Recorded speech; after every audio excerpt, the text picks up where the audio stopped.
Capitol was closed to the public for several hours today so that the Electoral College could hold its meeting. Our Capitol correspondent Jamie DeLine was inside the Senate chamber and has the details on today's proceedings.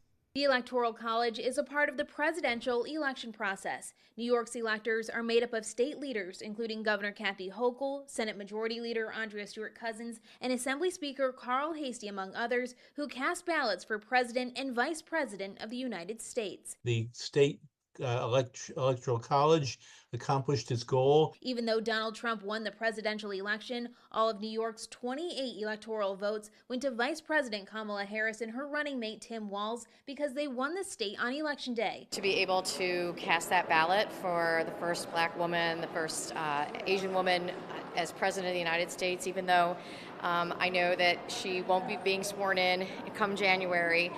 New Yorkers came out, they voted for Kamala Harris and Tim Walz, and so we were here exercising our responsibility as electors to cast those ballots. While Governor Hochul noted the historical significance of the Electoral College dating back to the country's founding, she also shared her desire for it to be changed. I strongly believe that the people of New York State and the United States of America should and must have their votes count equally, and that the popular vote should prevail.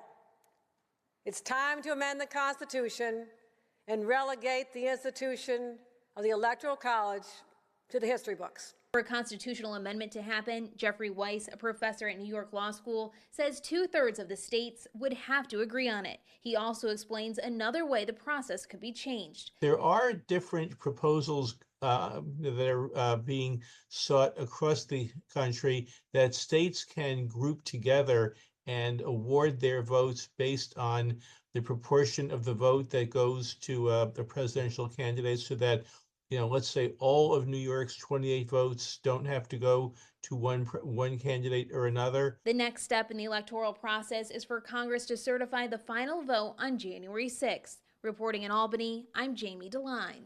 The 34 felony convictions against President-elect Donald Trump will not go